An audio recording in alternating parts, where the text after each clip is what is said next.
Right, I believe I have to share my screen. I don't think I can actually. Thank you. So I am now the presenter and I should be able to share my screen. Right, that's not, here we go. So the aim of the country profiles was to help you with your due diligence, to be able to signpost. I can't find Rose. I can't find the. All right, that's fine. That's fine.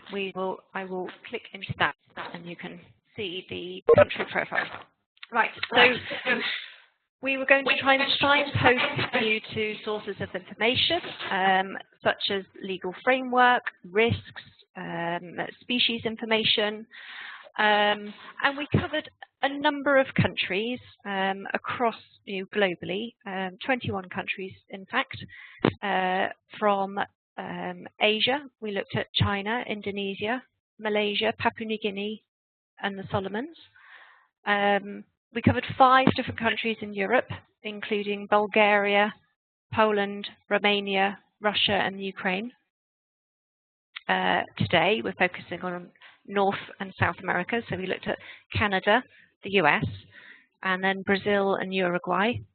And then we covered 7 different countries in Africa, Central African Republic, Cameroon, the Ivory Coast, DRC, Ghana, Liberia, and the Republic of Congo. And for each of those profiles, we have actually done a webinar, which will be, they've all been recorded and they will be up on the TTF website for future reference for you all. So as I said, this is the last of the series, and we're just going to, yes. Sorry, it's Anand. Can you hear me all right? Hello, Anand. Yes. Okay. David and I are on the webinar, so I just want to why we chose those countries. I just want to have a quick. Yes, absolutely. So it was really just a little bit of quite crude analysis about in terms of the supply chains that our members work with and interrelated supply chains with them. Hence why we've got Solomons and PNG in particular, and looking at trade flows into the UK really. So that's the main factors that we took into account. Exactly, and in fact, the trade analysis that was previously done in 2012, that have some of the profiles have got that analysis. That is going to be updated. These are going to be regularly looked at, and key information such as the key importing countries and the trade data will be updated by TTF. I mean, that will be an annual basis. I believe, if I'm right, and the trade data came in last week. Yeah, the data is usually available in the summer, like kind of June, July time. So then we spend this time. So we've got the data. We're just trying to find out the best way technically to get it onto the website at the moment. Yes. So that's what we're kind of working on with our website, guys. Yeah, and in terms of frequency of updates, we're just trying to work that out, how frequent we need to do it, whether it's annually or 6 monthly or something, or quarterly, just based on resources at this end and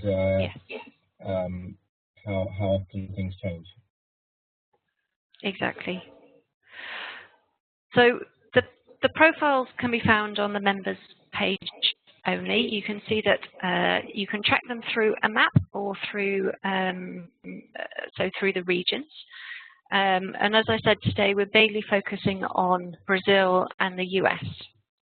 So the profiles are structured within 6 parts. So you have a brief introduction to the country, which gives you an understanding of some of the statistics and maybe some of the most interesting or most relevant laws or any big issues that they might have within that country.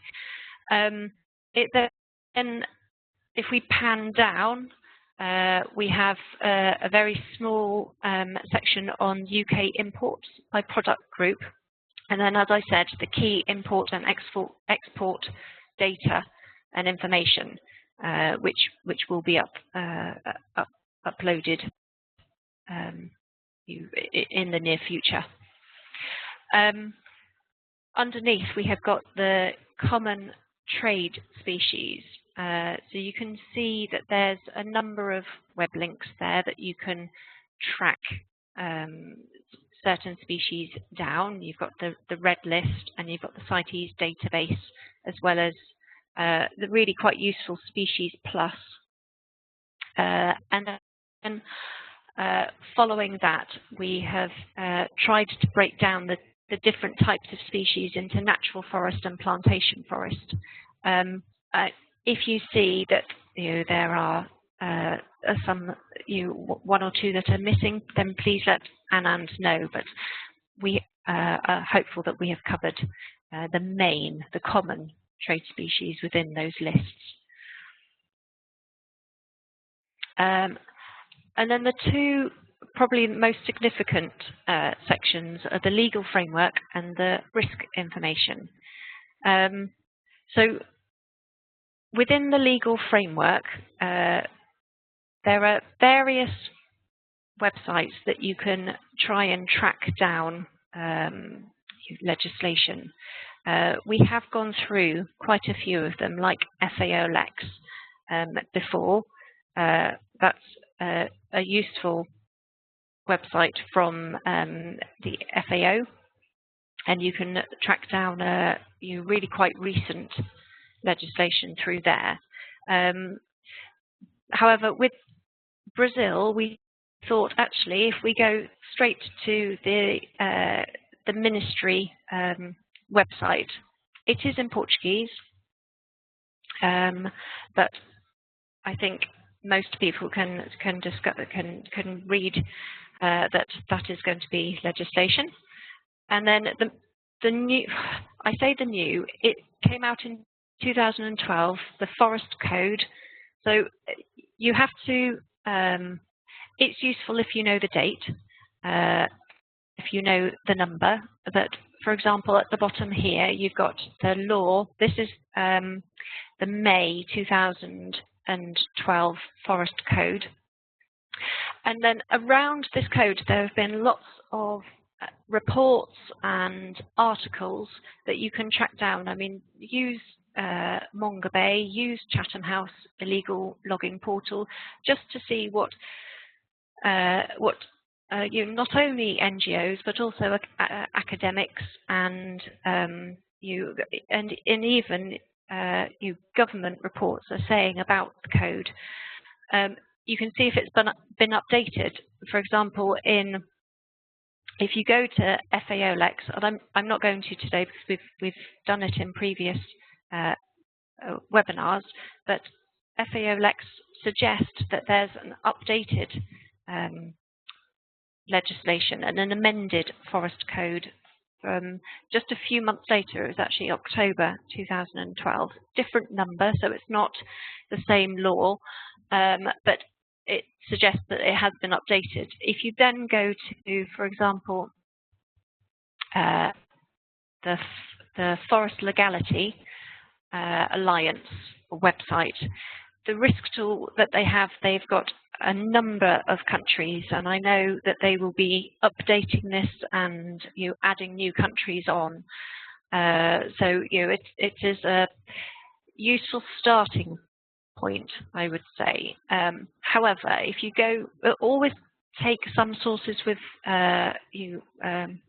what do they say, with a pinch of salt, because if you go to Brazil, the laws, for example, are all found under the tab Forest Management, and you almost have to know where to find them because it's quite hidden under Forest Management. You have to scroll all the way down past the Forest Overview, past the Transparency, which refers to the CPI Index, past the CITES Agreement, which again has the information on CITES, to the Laws Overview. They look at 5 different types of law, so forestry, processing and manufacturing, transport, trade and tax. But if you look at the forestry law, you can see that there's no reference to the new forest code. That number is just not there. So it's always useful to find different sources of information just to make sure that you are using the most up-to-date legislation or source. Another way that you can track down legislation is through the Global Forest Registry, so the PDFs. Again, we have talked through this before, so apologies for those who have been on webinars previously, but there are two maps working in parallel with each other for the Global Forest Registry, and it depends which country you're looking at as to which map you look at. So this is the original map.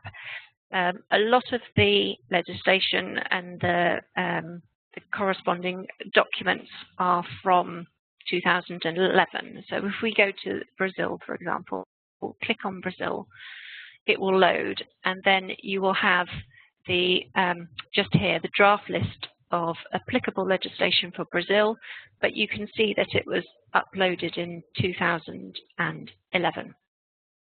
However, if you then go to map, go to the address bar, type in new, but it has to be in capitals.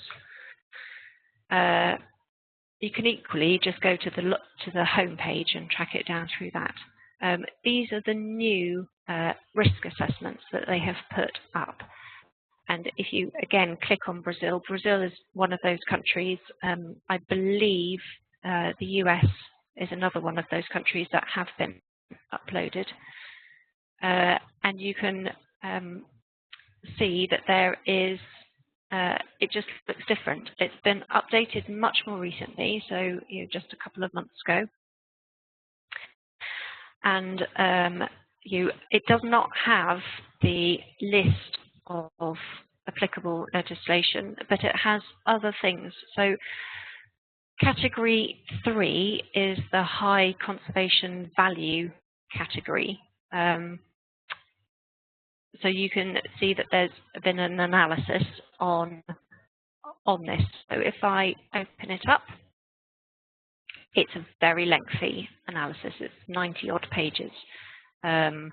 So whether you want to print it off and read it on the train going home or read it in the bath, it's up to you. But it was, it looks at in Brazil, as I said, category 3, so high conservation value for FSC controlled wood.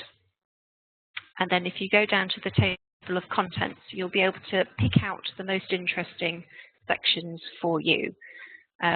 So here you've got the identification of low-risk areas in Brazil, and it just takes you through what the different indicators are and then how they've been analysed. So a useful background source of data. Linking very directly to that, sorry, I'm just going to try and find it, is the other countries that you can find on the National Risk Assessment page of FSC. So they're currently, so the FSC, NEPCON and Rainforest Alliance are working together on the Global Forest Registry, and all the information from the website that I'm currently showing you is linked to the Global Forest Registry. So you can gather the information from a number of different sources, and it will be exactly the same. But you can see that they are now sending out these risk assessments for consultation. I believe that means that the consultation is just finished last month, but for Brazil, they've just finished, and then they have recently March to April, done more consultation. So sending out the category 1, I believe, is illegally. Oh, I've forgotten. Apologies. Let's have a look. So category 1 is illegally harvested wood. And if you click down into it, you will see that they have. I mean, this is the types of permits and licenses types that you can have for sources of legal timber, and then clicking further down, the beady-eyed of you will notice that the legal rights to harvest was on the Global Forest Registry website. If you click into Brazil, and it opens up with that document, they break it down into various categories, and you will see that these are the new categories. So they develop it slightly further than the old map. They look at all sorts of things, including harvest permits, and payment of royalties, harvesting fees, etc., etc. So just a source of information that can allow you to understand what you need to, actually what your suppliers need to be providing to you, what you need to be asking them for. So really quite useful, particularly if it's very up to date. Rose, do you want to go through the news stories, and then I'll take it back to talk about the ePay?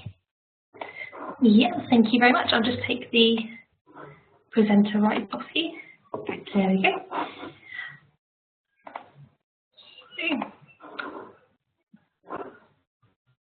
Hopefully now you can all share my screen and see what I'm looking at. For some of these websites, the writing can get a bit small. So if you are trying to read the website and you're struggling to see it, you can expand your screen to see what you're looking at, and to do that, there's just some diagonal arrows on the on the top right of the viewing window. So if you do want to expand your screen, feel free to do that. You won't, no one else will see what you're doing. It's totally fine. So this website here is Brazil Business Today, and it's a very straightforward news feed on environmental stories in Brazil. I have a few different news websites to show you at the moment. This is just the first one we've come to. Now, because it's environmental news, it's not just forestry. It does have stories on global warming, on water issues, for example. You'll see here there's lots of Pope references, and that's due to the recent visit of the Pope to Brazil. So these will continue to update. If you look at the dates at the side here, you'll see most of these are from July, so they are very recent.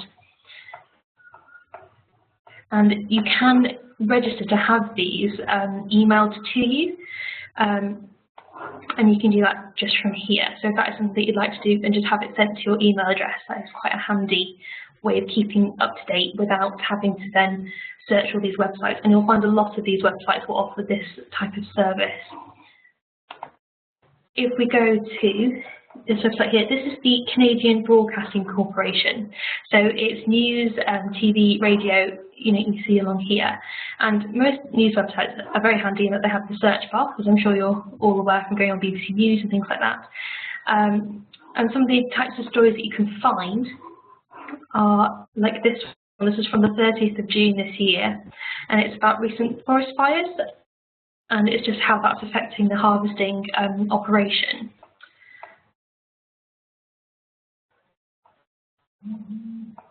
It's quite handy because it's got these, very often they'll have infographics with maps, or obviously not to the same extent as some of the websites that we've put in the profiles, but they're quite handy just to give you an initial overview of recent news and things to be aware of in the area that you're looking for.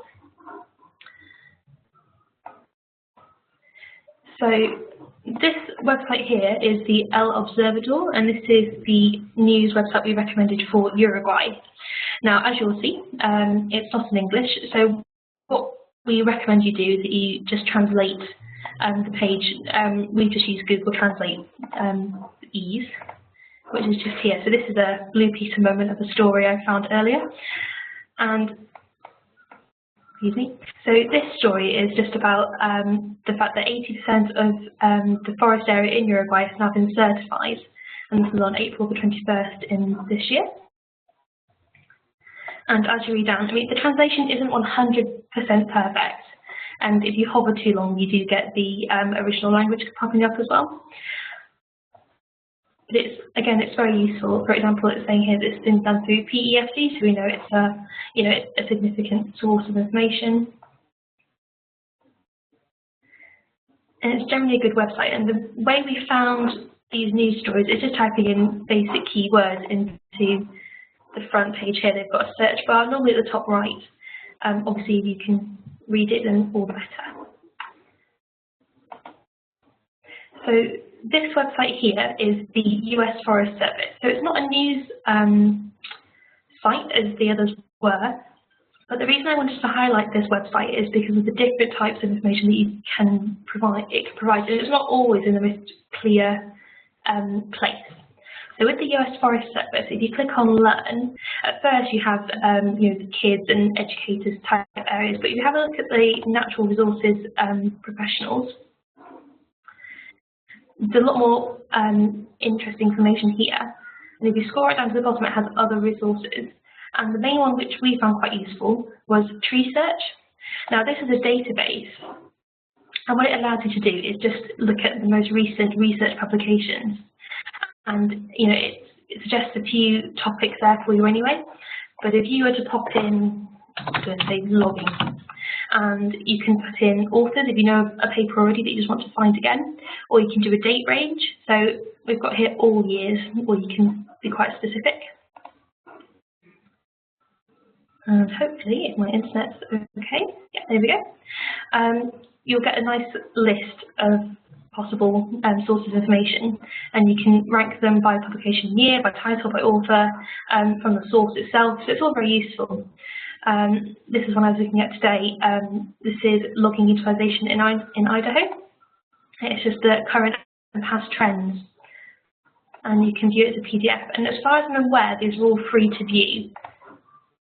It's not asking me for any payment information or anything like that. And when it loads,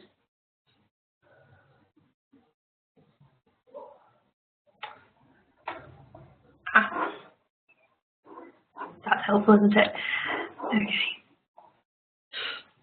Okay, so it might not load. I'll try it once more, but no, okay. But just as an example of the type of information that you would find through these publications, you would find species information, you would be able to find trends in logging and forestry and what that might mean for future, I don't know, even policy or future forest management practice. There's lots of different information that you can find from this site. It is going to be more of an academic policy background. You will probably find less industry in this area, whereas in the previous news sites, so things like the Canadian news page or the pages from Brazil or Uruguay, you'll probably find these would be more business focused. So it's important to think about the source of information that you're looking for. Environment America is also a very useful news website from the USA again. And this is just a story we found from March, which is about the fracking rules and the rules they put in place to protect parks and forests, or lack thereof, as the case may be, which is also quite interesting to look through. And again, with this website, they've chosen to split their stories by issues, and they don't have a direct forestry issue. But what we will find is that forestry and woodlands do come up throughout each of them. So what I would recommend doing is actually just using the search bar directly and not trying to go through the issues and through the news bars. And then finally, obviously one of the biggest news websites from the environmental focus point of view is mongabay.com, which I'm sure a lot of you have heard of before. The reason we brought it up on the website here is just because if you scroll down, what you can do is you can actually search their news topics via the countries or via the subject. So for here, for example, we have the United States and we have Brazil, where you can actually just look for their own filtered news stories. Unfortunately, it doesn't do this for Canada or Uruguay. You can just see here that this is the type of news that you can find through the site. Let's go back. The other thing that Mongabay can do for you, which is very useful, keep scrolling down, is you can actually go through the map of news stories.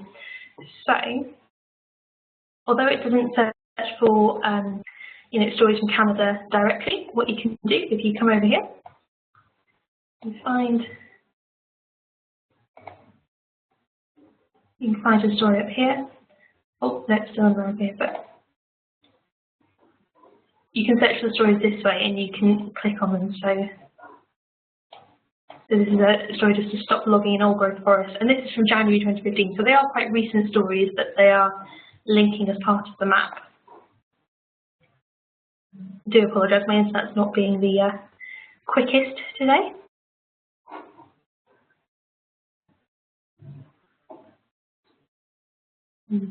While it's just thinking about the site, yeah, it's got a lot of adverts, you see, which makes this site quite slow.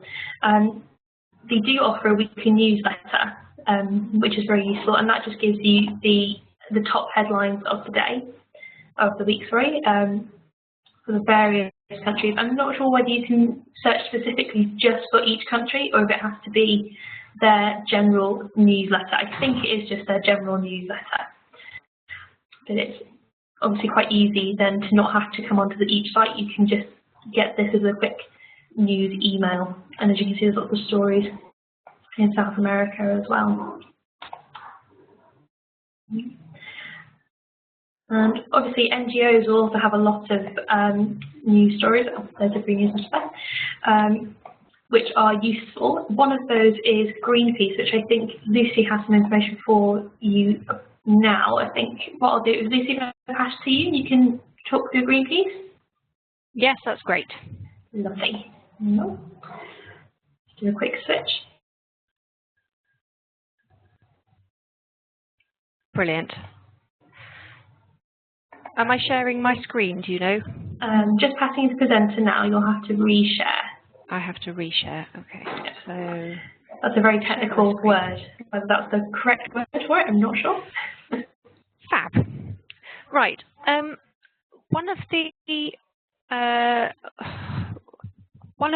As an example of the types of risk that has come out of Brazil in the last few years is in particular a Greenpeace campaign on ePay. And so we've written a paragraph to just show you the different types of sources of information that you can get around the same story, and so that you're gathering information, or so that you're able to gather information from a number of different sources, some of whom have completely different points of view. So it's top of the risk information. You can see that there is a link to the Spanish Timber Trade Federation, which is, let me just try and find it, I believe it's here. So they have created a risk tool. It is in Spanish, but you can either use Google Translate or translate it yourself. But you can see that it's broken down into the different continents. And if you go to South America and then click on Brazil, everybody, regardless of whether you don't speak Spanish or not, realizes that means high, red, stop. There's high risk of illegal timber entering the supply chain. So it then goes into a little more detail. If you transfer it over into Google Translate, you can see that what they have written about, and it's not necessarily about ePay, for example. It's just telling you the types of risks that, in their opinion, within each of the supply chains. It's quite recent. They have actually put some dates now. One of our issues beforehand was that you didn't actually know when it was written, but you could see that that's just over a year ago, so April 2014.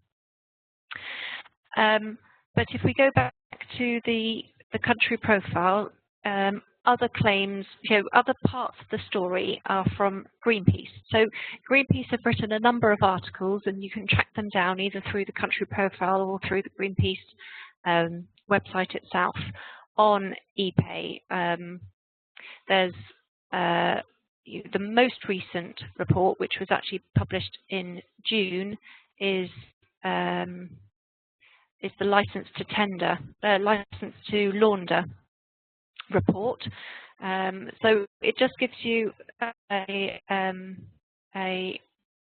understanding of what their methodology was when they were scoping out the how they've set out their report and how they followed up on the May 2014 report, which was called Silent Crisis, and the October 2014 report, which was called Night Terrors, both of which are linked from our country profile. And so you can see they've called it a forest crime file.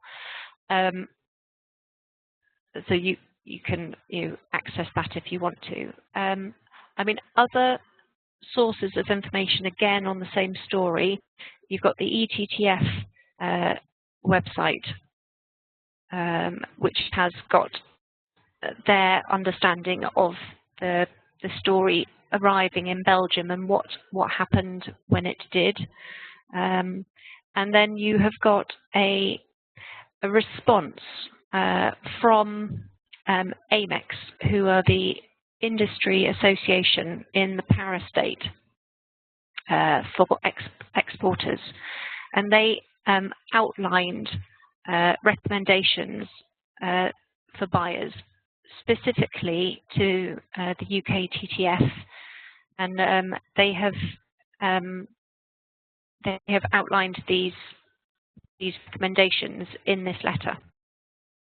So what they recommend are a few things, and it's a quite substantial document that you have access to. So there's recommendations for the seller, recommendations around the product, what they suggest you should do, recommendations around the logistics, and then really interestingly and actually really usefully, they've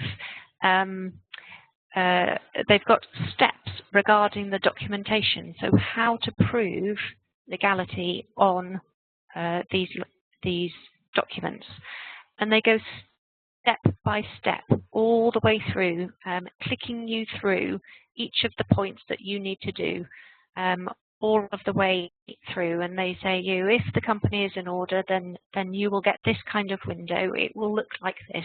However, if they're not registered with IBAMA, who is the Brazilian environmental agency, then you'll see that there's a window appears with the fact that it's not registered. If it's not in order, then they show you what it will look like. And then they just provide more information and more links. And so actually quite a powerful tool for those of you who import from Para in particular. Can I just add, Lucy, this is something that no one, that isn't in the public domain. So no. It's just the TTF have got it, and we're sharing with members. So other people outside of TTF membership won't have that level of information.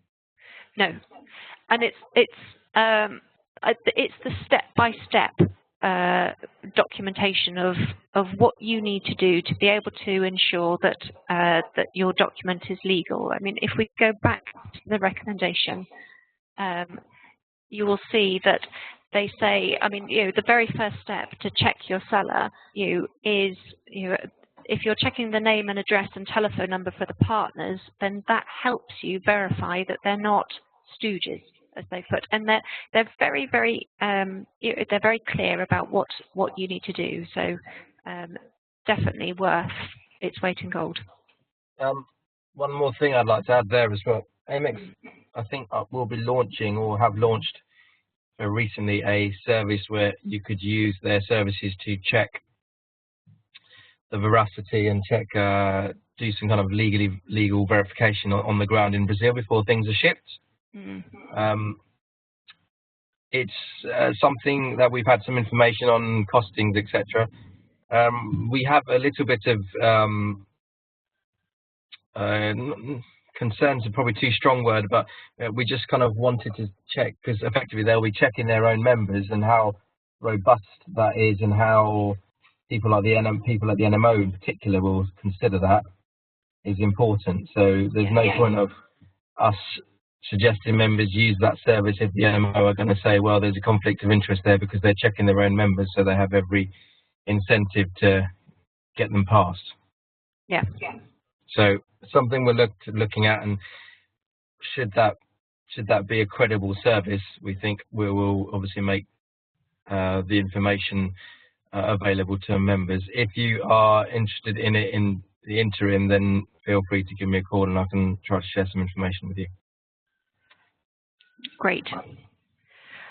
And then lastly, bringing the ePay story to an end. Other sources, I mean, as I say, Mongabay, there has been a lady came over from Sao Paulo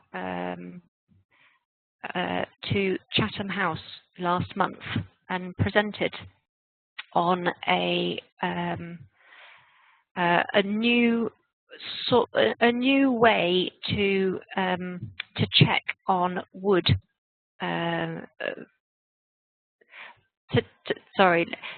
It's a new way. Their department in the state of Sao Paulo are using a microscope to check on the anatomy of wood. They're taking it out on the road. They've trained up a team of people, and they are using, as it says in this article, they're accompanying environmental police, and they're going out to inspection control sites, and they're using it as a much cheaper way to be able to check whether the species that is being transported is actually the species that is on the documentation. And you can find out more information either through this Mongabay article. It's been on Twitter.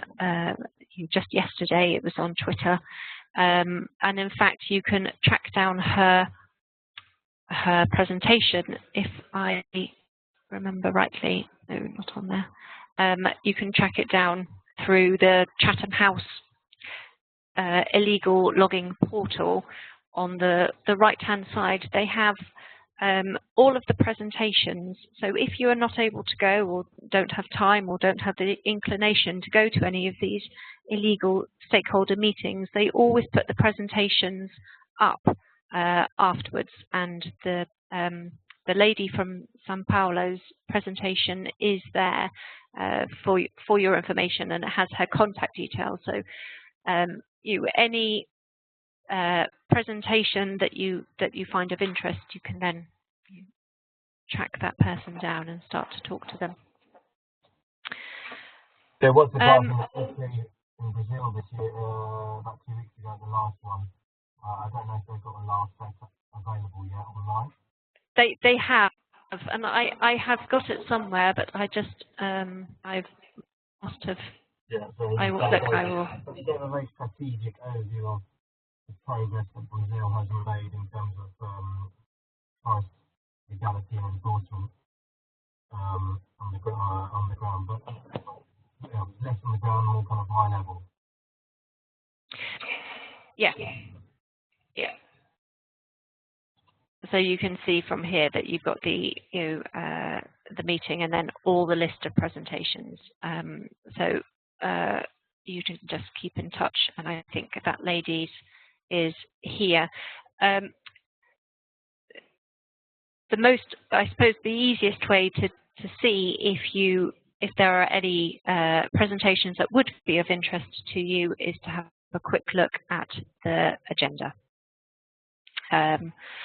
But again, that's if you have time, and it's just a backup information for this story in Brazil. I think that there's just one more website that we'd like to take you through. We've shown you the Brazilian ministry page, and we've shown you the US Forest Agency. And so now it's just to show you the Canadian one. So it's called Natural Resources Canada, and they've got all sorts of different topics down the left-hand side. But I suppose the most interesting for you is under forest laws, where you've got the Canadian legislative framework links. You've got the regulatory framework, and information for importers, and then near the bottom you have the information on the state of Canada's forests report. Should you want an overview, a general information on their forests. And again, link all these information sources up with using the Global Forest Watch tool, which you can use that tool to track down news stories. There's information on the Global Forest Watch. I think actually I might have it. Yes, I've got it up. So you can track down user stories on their map and see which parts of the country, for example, for Brazil, that you want to find information on. I know that not very long ago, I think it was April, there was a story on how they were able, through the Global Forest Watch, to be able to track tornado tracks.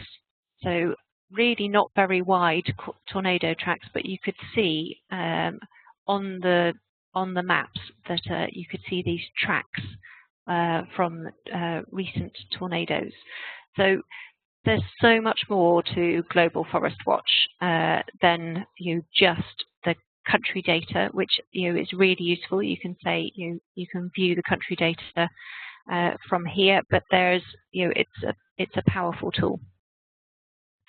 And that is that. So future proofing, it's looking at all the news stories that you get, not only the international ones like the Chatham Houses and the Mongabay, but also looking at the local news stories.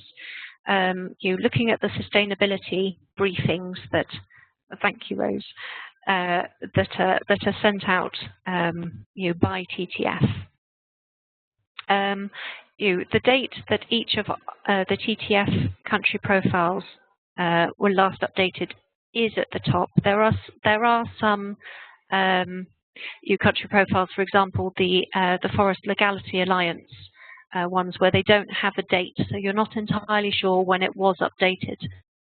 But the TTF ones do have a date, and it's just making sure that it's as easy as possible, that you're subscribing to the news feeds, you're subscribing to the emails, so it just lands into your inbox.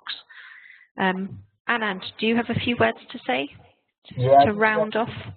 I think with these country guides, we've developed them in a way we don't feel it's our job to do risk assessment for our members. It's their obligation and their job. What we've tried to do with our country profiles is effectively make that process more efficient and effective for them. And in conversations with the National Measurement Office in particular, they have been pretty impressed, I think, with the information that we provide our members. Yeah.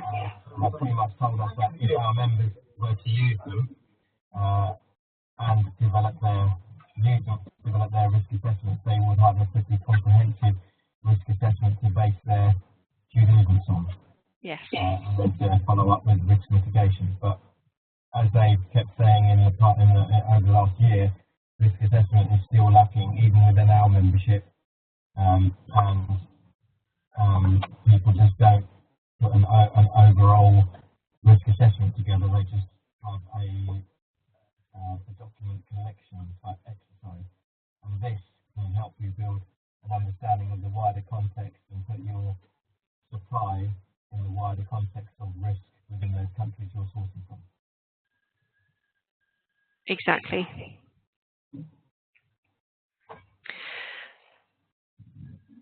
Fantastic. Well, thank you everybody for taking the time to listen.